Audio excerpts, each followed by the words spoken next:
कहते हैं कि इंसान चाहे किसी रेगिस्तान में हो या फिर किसी जंग के मैदान में, एक उसूल उसके लिए कभी नहीं बदलता। वो है जिंदा रहने का उसूल। दोस्तों, ये एक छोटी सी सीरीज है, 6 एपिसोड्स है। सर्वाइवल कहानी है एक लड़की लिव की, जो अलास्का के जंगलों में प्लेन क्रैश के बाद खुद को जिंदा रखने की कोशिश कर रही है। उम्मीद है ये कहानी आपको पसंद आएगी और सब्सक्राइब करना ना भूले। इस कहानी की शुरुआत होती है एक एयरपोर्ट से, जहां हम लिव रिवेरा नामी एक औरत को देखते हैं। लिव हमारी इस कहानी की मेन कैरेक्टर है। अभी आपके लिए ये अजनबी होगी, मगर अंत में आपको ये काफी पसंद आने वाली है। लिव न्यूयॉर्क में रहती है, पेशे से एक लॉयर है, काफी कामयाब भी है, मगर फिर भी लिव की जिंदगी में कुछ कमी है। लिव के बारे में हम बहुत कुछ जानने वाले हैं। इस समय वो कनाडा जा रही है। अब वहां जाने की वजह क्या है ये बाद में हमें पता चलेगा। वैसे भी ये उसकी जिंदगी का एक बड़ा फैसला है।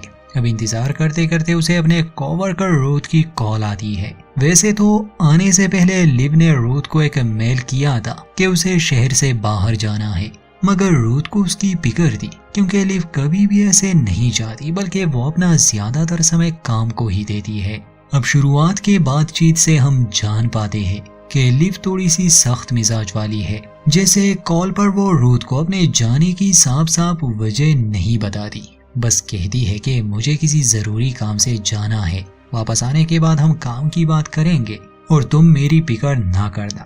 खैर, रूथ डैनी नामी एक लड़के की बात करती है कि तुम वैसे भी यहाँ नहीं रहोगी, तो क्या मैं उसे काम पर बुला लूं? लिव के एक्सप्रेशन थोड़े बदल जाते हैं। कहती है कि हाँ, क्यों नहीं, वो एक अच्छा लॉयर है। ये कहकर वो कॉल काट देती है। वैसे डैनी अभी हमारे लिए अनजान है, पर जैसे जैसे ये कहानी आगे बढ़ेगी वैसे ही हम सभी कैरेक्टर्स को अच्छी तरह से जान लेंगे। लिव कॉल काट देती है। काफी इंतजार करने के बाद जब वो रिसेप्शन पर जाती है तो उसे बताया जाता है कि माफ करना, मगर खराब मौसम की वजह से उनकी फ्लाइट कैंसिल हो गई है। ये जानकर लिव को अच्छा नहीं लगता। वो किसी भी हाल में एनुविक पहुंचना चाहती थी। उसका कहना था कि मुझे किसी से मिलना है और उससे मिलना मेरे लिए बहुत जरूरी है। तो रिसेप्शनिस्ट उसे कहती है कि आप उन्हें कॉल करके बताएं, जिस पर लिव कहती है कि मैं कॉल नहीं कर सकती। वो औरत उससे माफी मांगती है कि हम आपकी मदद नहीं कर सकते, आपको कल तक इंतजार करना होगा। कोई भी फ्लाइट आज एनुविक नहीं जा रही। खैर, उसके साथ बहस करने पर लिव को कुछ हासिल नहीं होता, इसलिए वो वहीं तकी हारी बैठ जाती है। ठीक उसी समय 2 आदमी वहां से गुजर रहे थे। वो प्राइवेट प्लेन में एयरपोर्ट से जाने वाले थे। खैर, उनमें से एक कहता है कि इस बार हमें एनुविक से भी आगे जाना है, किसी नदी के पास ना। ये सुनकर लिव जल्दी से उनके पास जाती है, उन्हें रोकती है और पूछती है कि मैंने सुना आप लोग एनुविक से भी आगे जा रहे हैं। खैर, एक का नाम सैम और दूसरे का जॉर्ज था। जॉर्ज ही पायलट था। सैम कहता है कि हाँ, हम वही जा रहे हैं। तो लिव कहती है कि मैं जानती हूँ ये सवाल आपको बड़ा अजीब लगेगा, पर क्या मैं आपके साथ जा सकती हूँ? ये सुनकर जॉर्ज और सैम को हैरानी होती है। सैम पूछता है कि तुम तो हमें जानती तक नहीं, मगर लिव कहती है कि मेरा वजन ज्यादा नहीं है, मेरे पास ज्यादा सामान नहीं है, मैं चुपचाप रहूंगी, बस मुझे तुम लोगों के साथ जाना है। मुझे किसी भी हाल में एनुविक पहुंचना होगा। मौसम की वजह से मेरी फ्लाइट कैंसिल हो गई है और मैं कल तक इंतजार नहीं कर सकती। सैम कहता है कि माफ करना, पर हम ऐसा नहीं कर सकते। लिव उन्हें पैसे देने की भी बात करती है कि मैं हर एक को $1,000 दूंगी, मगर सैम फिर भी इनकार करता है। अब लिव थी जिद्दी, वो अपनी बात से पीछे नहीं हट रही थी। इन लोगों का शोर सुनकर एक सिक्योरिटी गार्ड वहां आ जाता है। हालात को देखते हुए सैम उसे ले जाने के लिए मान गया। सैम और जॉर्ज के पास एक छोटा जहाज था। कुछ तैयारी करने के बाद वो इस एयरपोर्ट से उड़ान भरते हैं। लिव थोड़ी घबराई हुई थी, मगर उसका जाना शायद बहुत जरूरी था। सफर के दौरान उसकी और सैम की कुछ बातें होती है। सैम लिव से पूछता है कि सांप लग रहा है, तुम्हें उड़ना पसंद नहीं? जिस पर लिव जवाब देती है कि हाँ, मुझे गिरना पसंद नहीं। लिव सैम से काम के बारे में पूछती है। सैम कहता है कि मैं एक फोटोग्राफर हूँ और नेशनल जियोग्राफिक के लिए काम करता हूँ। जिस पर लिव कहती है कि तुम्हारा काम तो मुझसे कई ज्यादा मजेदार है, क्योंकि मैं एक लॉयर हूँ। लिव टर्बुलेंस का कारण पूछती है तो सैम बताता है कि इन दिनों गर्म और सर्द हवाएं एक दूसरे से टकराती है, ये उसी की वजह से है। कुछ देर बाद जैसे ही लिव अपना सेल फोन निकालती है, जॉर्ज उसे कहता है कि आप इसे वापस रख दे, इससे हमें समस्या आ सकती है। लिव उनकी बात मान लेती है। सैम उसे ड्रिंक ऑफर करता है कि इसे शायद घबराहट कम हो जाए, मगर लिव वो लेने से इनकार करती है। खैर सैम उसे पानी की एक बोतल और एक चॉकलेट बार देना चाहता था।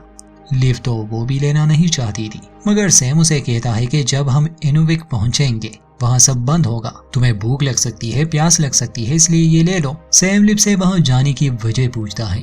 लिव कहती है कि एक बोरिंग सा केस है।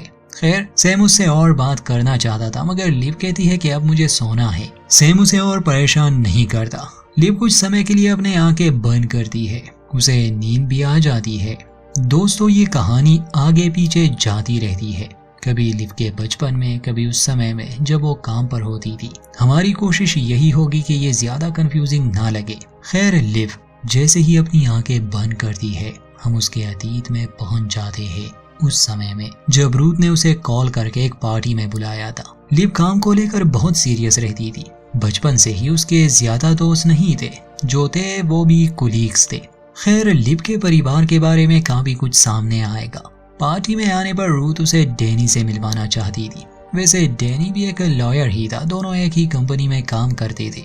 रूथ को लिव की काफी फिक्र थी। ये सुनकर के रूथ ने उसे बहाने से बुलाया है ताकि वो डैनी के साथ समय बिता सके। वो वापस जाने वाली थी, मगर रूथ उसे रोक लेती है। खैर मजबूरन डैनी से वो बातचीत शुरू कर दी है। वो समझ रही थी कि रूथ यही चाहती है कि दोनों रिलेशनशिप में आ जाए। ऐसा नहीं था कि लिव को डैनी पसंद नहीं था, मगर लिव की सोच थोड़ी सी अलग थी। यादों से निकलकर जैसे ही लिव की आंख खुलती है तो प्लेन क्रैश होने वाला था। वो घबरा जाती है और पूछती है कि हम इतना नीचे क्यों उड़ रहे हैं। जॉर्ज का कहना था कि मुझे सिग्नल नहीं मिल रहा और हवा का दबाव बहुत ज्यादा है। वो जल्दी से उन्हें सीट बेल्ट पहनने को कहता है और देखते ही देखते वो प्लेन एक झील में क्रैश हो जाता है। कुछ लम्हों के लिए लिव बेहोश हो गई। होश आने पर वो देखती है कि प्लेन पानी में उल्टा पड़ा है। अभी तक वो डूबा नहीं था।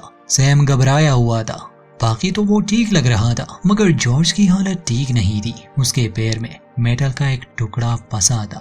क्योंकि सैम को तैरना नहीं आता था, इसलिए वो जॉर्ज की मदद करने के बजाय अपनी जान बचाने में लगा था। लिव तो कोशिश कर रही थी कि वो जॉर्ज को वहां से निकाल सके, मगर इतने में सैम प्लेन का दरवाजा खोल देता है, जिससे प्लेन उलट जाता है और पानी भरने लगा। सैम इतना घबराया हुआ था कि वो प्लेन से निकल जाता है।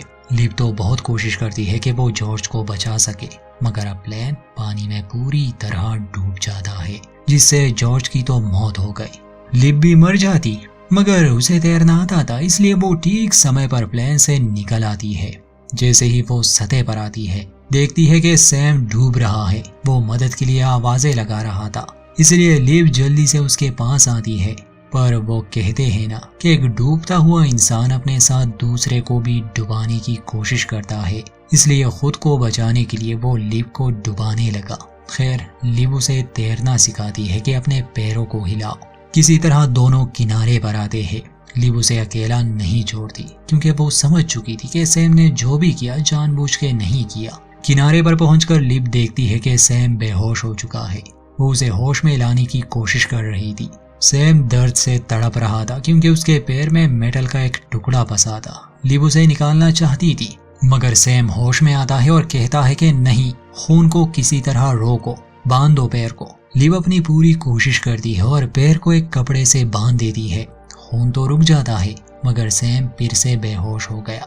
अब लिव मेटल के उस टुकड़े को भी निकाल नहीं सकती थी, क्योंकि फिर जख्म का इलाज भी तो करना होगा। उसके पास ऐसा कुछ था नहीं, और फर्स्ट एड किट तो प्लेन के साथ ही डूब गया था। लिव को डर था कि कहीं ऐसा तो नहीं कि सैम मर गया। वो उसकी दिल की धड़कन चेक करती है। यकीन आने पर कि वो जिंदा है, उसे राहत मिली। अब उसे मदद के लिए कॉल करनी थी। वो अपना सेल फोन चेक करती है, जिसमें नेटवर्क नहीं था। फिर वो सैम का सेल फोन चेक करती है, मगर उसमें भी नेटवर्क नहीं था। सैम के जेब में उसे एक लाइटर भी मिल जाता है। वो तो बेहोश पड़ा था। अब लिव को किसी ऊंची जगह पर जाना था जहां सिग्नल आ सके। वो सबसे ऊंची जगह पर पहुंच जाती है, मगर कोई सिग्नल नहीं। और ये देखकर कि उसके चारों ओर मीलों तक फैला एक वीरान जंगल है, उस पर डर हावी होने लगा, क्योंकि यहाँ से निकलना, वो भी जिंदा, किसी इंसान के लिए बहुत मुश्किल हो सकता है। वो चिल्लाती बहुत है, ये क्या यहाँ कोई है? मेरी मदद करो। मगर इस बड़े जंगल में बस उसी की आवाज गूंज रही थी। थक हार के वो वापस उसी जगह आ जाती है जहाँ पर सैम पड़ा था। रात होने वाली थी। वो कुछ सूखी लकड़ियां इकट्ठा करती है ताकि आग जला सके। सैम के जेब में उसे लाइटर तो मिला था, मगर बदकिस्मती से वो काम ही नहीं कर रहा था। इस बात से लिव निराश हो जाती है। मौसम ठंडा था, कुछ था नहीं, इसलिए वो कुछ टहनियां और पत्तों से ब्लैंकेट बना लेती है। सैम के साथ ही सो जाती है। इसी के साथ हमें उसका और डैनी का वो लम्हा दिखाया जाता है जब दोनों एक दूसरे के करीब आ चुके थे। कहानी जैसे ही प्रेजेंट में आती है, सुबह हो चुकी थी। लिव उठती है। पहले तो सैम को चेक करती है, वो अभी भी बेहोश था। पास एक पेड़ था जिस पर वो एक लाइन बना देती है, मतलब ये कि उसे यहाँ 1 दिन हो चुका है। अभी वो वहाँ बैठी ही थी कि उसे सैम की आवाज सुनाई दी। जैसे ही वो उसके करीब आती है, देखती है कि सैम बहुत तकलीफ में है। लिव को लगा उसके पैर में दर्द है, मगर सैम कहता है कि नहीं, मेरा पेट, मुझे बहुत दर्द महसूस हो रहा है, मेरी मदद करो। शर्ट ऊपर करने पर लिव देखती है कि सैम को अंदरूनी चोटें आई है। हालत उसकी बहुत नाजुक थी। सैम सदमे में था। पूछता है कि जॉर्ज कहाँ है और हमारा प्लान। लिव उसे बताती है कि प्लान तो क्रैश हो चुका है, पर कोई ना कोई मदद के लिए आएगा जब उन्हें पता चलेगा कि उनका फोटोग्राफर खो गया है। आखिर वो नेशनल जियोग्राफिक वाले हैं। सैम कहता है कि मैं कोई फोटोग्राफर नहीं हूँ, हमें कोई बचाने के लिए नहीं आ रहा, तुम अकेली हो। सैम के ये आखिरी शब्द होते हैं। इसी के साथ वो मर जाता है। सैम को कोने से लिव टूट सी जाती है। उस समय वो बहुत रोती है, बहुत चिल्लाती है। अंत में वो एक तस्वीर लेती है, वो उसकी ओर देखने लगी, और यहीं पर एपिसोड 1 का दी एंड। देखते हैं लिव इस जंगल में जिंदा रहने के लिए क्या क्या करती है। ये कहानी कंटिन्यू है दोस्तों, तो जुड़े रहिए। दोस्तों, ये सर्वाइवल सीरीज की ब्रीथिंग कंटिन्यू है। इस बार शुरुआत होती है लिव के अतीत से। हमें वो यादें दिखाई जाती है जब वो डैनी के साथ डिनर कर रही थी। डैनी लिव को पसंद करता था, दोनों के बीच काफी अच्छी बातें होती है। अंत में दोनों रात भी एक साथ बिताते हैं, मगर सुबह होते ही लिव बदल सी जाती है। जैसे डैनी के साथ रात बिताना मानो जैसे उसने कोई बड़ी गलती कर दी हो। ऑफिस में भी डैनी जब उससे बात करने आता है तो लिव सिर्फ काम की ही बात करती है। डैनी को शक हो जाता है। वो लिव से पूछता है कि क्या मुझसे कोई गलती हुई है, मगर लिव उसे इग्नोर कर देती है। इसलिए डैनी चुपचाप अपने काम पर चला जाता है। अब कहानी आती है प्रेजेंट पर। लिव को यहाँ इस जंगल में झील के किनारे 1 दिन हो चुका है। सैम आज मर गया। लिव काफी उदास थी। आहिस्ता आहिस्ता अब उसे अपनी ही यादें सताने लग जाती है। कुछ यादों से उसे मदद मिलती है, कुछ से वो उम्मीद खोने लग जाती है, मगर अकेले होने की वजह से उसका दिमाग भ्रम की एक दुनिया बना लेगा। जैसे उसे अपने कानों में डैनी की आवाज सुनाई देती है, जो कहता है कि प्लान को भूलना मत। वो झील के किनारे सोच रही होती है। उसे पता था प्लान के अंदर एक रेडियो है जिससे शायद वो संपर्क कर सकती है अगर वो उसे ले आए, मगर उसे लाना आसान नहीं था।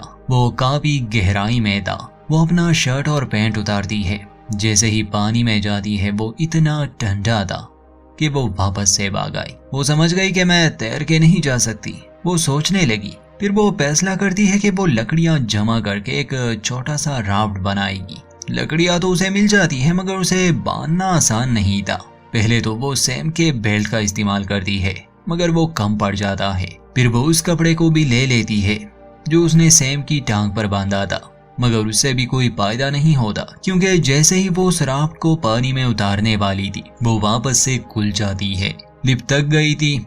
शाम हो चुकी थी, अंधेरा होने वाला था, इसलिए वो वहीं एक पेड़ के साए में रात बिताने के लिए बैठ जाती है। वो फिर से अपनी यादों में खोने लगी। उसे अपना वो दिन याद आता है जब उसके पिता बहुत बीमार थे। वो उसके पास गई थी, वो गुजर गए। उस रात लिव ने बहुत शराब पी रखी थी और गलती से उसने अपने ही अपार्टमेंट में आग लगा दी थी। वो इतनी बेहाल हो चुकी थी कि कमरे से भी ना निकल पाई। बाद में फायर ब्रिगेड वाले उसे बचाने तो आए, मगर उसने काफी धुआं इनहेल कर लिया था। प्रेजेंट की कहानी में अब रात गुजर चुकी है। लिव को कुछ तो करना था। उसके पास पीने का पानी भी खत्म होने वाला था। एक चॉकलेट बार था जो सैम ने उसे प्लान में दिया था। इस बार वो राफ्ट के बजाय एक लकड़ी को लेती है और उसकी मदद से उस जगह पहुंच जाती है जहां वो जहाज डूबा था। पानी बहुत ठंडा था मगर फिर भी हिम्मत करके वो नीचे जाती है। पहले तो वो अपना बैग और सैम का बैग बाहर निकालती है। उसे उम्मीद थी कि इसमें संपर्क करने के लिए कोई उपकरण जरूर होगा और इस बार उसे जाना था रेडियो लेने। उसे याद था रेडियो कहाँ है। फिर एक बार फिर से वो नीचे जाती है। प्लेन का रेडियो प्लेन के साथ ही जुड़ा होता है। पानी में उसे खोलना मुश्किल था। लिव वहाँ जॉर्ज की लाश भी देखती है। पहले से ही उसे ठंड लगी थी। उसे पता था रेडियो निकालना उसके लिए नामुमकिन है, इसलिए वो जल्दी से बाहर निकल आती है मगर हाइपोथर्मिया की वजह से उस पर नींद हावी होने लगी। तभी उसे अपने पिता थॉमस की आवाज कानों में सुनाई देती है जब वो उसे स्कूल जाने के लिए जगाते थे। लिव जाग जाती है और किनारे की तरफ आने लगी। करीब पहुंचकर वो देखती है कि वहां पर एक जंगली भालू आया है। लिव उसे भगाने की कोशिश करती है मगर चॉकलेट बार की खुशबू सूंघते हुए वो यहाँ तक आया। वो तो उसने खा ही लिया। फिर वो सैम की तरफ बढ़ने लगा। ये बात लिव को तो अच्छी नहीं लगती कि वो सैम को भी खा जाएगा। वो उसे आवाजें लगाती है, डराने की कोशिश करती है ताकि वो यहाँ से चला जाए और वो चला गया। लिव को थोड़ी राहत मिलती है। वो अचानक पानी से नहीं निकलती, थोड़ा इंतजार करती है। जब उसे यकीन आ जाता है कि वो भालू चला गया, वो झील से बाहर आती है। ये देखकर उसे दुख होता है, गुस्सा भी आया था कि भालू उसका सारा खाना खा चुका है। फिर वो आराम से बैठ जाती है। पहले अपने बैग को अच्छी तरह से देखती है कि उसमें ऐसा क्या क्या है जिससे उसे मदद मिल सकती है। उसमें ग्लासेस थे, इयररिंग्स थे, डेंटल फ्लॉस, इसके अलावा उसका लैपटॉप, उसका चार्जर और बाकी यूज का सामान था। मगर उसमें संपर्क करने के लिए ऐसा कुछ नहीं था। हाँ, उसमें लेटर्स और पोस्ट कार्ड्स थे जो लिव संभाल के रखती है। इसके बाद वो सैम का बैग देखने लगी। ये देखकर उसे हैरानी होती है कि असल में सैम और जॉर्ज स्मगलर्स थे। उनके बैग में पैसे थे ढेर सारे, उसी के साथ बॉटल्स में पैक मेडिकल ड्रग्स थी। यहाँ लिव को समझ आया कि क्यों सैम ये कह रहा था कि उन्हें बचाने के लिए कोई नहीं आएगा। वो ड्रग्स हाथ में लिए लिव फिर से अपनी यादों में खो जाती है। लिव को वो दिन याद आया जब वो हॉस्पिटल में थी। आग वाले हादसे में तो वो बच गई थी मगर उसने इतनी स्मोक इनहेल कर ली थी कि डॉक्टर्स को उसे बचाने में काफी मुश्किल पेश आई। होश में आने पर एक नर्स उसे बताती है कि वो कितनी खुशकिस्मत है कि वो उस हादसे में बच गई। मगर साथ ही वो ये भी कहती है कि हर हादसा नहीं होता। इसका मतलब कि लिव ने शायद अपनी जान लेने की कोशिश की थी क्योंकि उसके शरीर में अल्कोहल की काफी मात्रा पाई गई थी। अब प्रेजेंट में लिव ये ड्रग्स नहीं ले सकती थी। ऐसा क्यों, ये आगे पता चलेगा। मगर अब यहाँ इस जंगल में लिव को जिंदा तो रहना है। जो भी उसके हाथ आए उससे काम चलाना होगा। सबसे पहले तो वो सैम की लाश जंगल में ले जाती है, उसे दफना देती है ताकि भालू या कोई और जानवर उसे खाए ना। अंत में वो उसके कब्र पर उसकी घड़ी वहां रख देती है। फिर से रात होने वाली थी। रात में ठंड होती है, उसे आग की सख्त जरूरत थी। वो सोचती है, फिर उसे ख्याल आता है कि सूरज की रोशनी उन ग्लासेस और पैसों की मदद से वो आग जला सकती है। इसलिए वो $100 के कुछ नोट्स वहां रख देती है। उस पर तेज रोशनी डालती है। कागज जल्दी आग पकड़ लेता है, इसलिए उसे आग तो मिल गई। आग को देखकर वो बहुत खुश हो जाती है। वो खुशी से कूदने लगी। वो लकड़ियां जमा कर दी है। आज रात वो यहाँ सुकून से तो रह सकती है। रात को उसे सैम की आवाज सुनाई देती है जो उसे कहता है कि तुम इससे अपना पेट नहीं भर पाओगी। तुम्हें क्या लगता है कि इस छोटी सी रोशनी से तुम्हें कोई देख पाएगा? तुम्हारी मदद के लिए कोई नहीं आने वाला। तुम यहाँ अकेली हो। तुम्हारे पास खाना खत्म हो चुका है। ज्यादा से ज्यादा 2 दिन। अगर तुम यहाँ रही तो तुम भी मेरी तरह मर जाओगी। और इसी के साथ एपिसोड 2 का भी दी एंड। दोस्तों, ये कहानी कंटिन्यू है, जुड़े रहिए।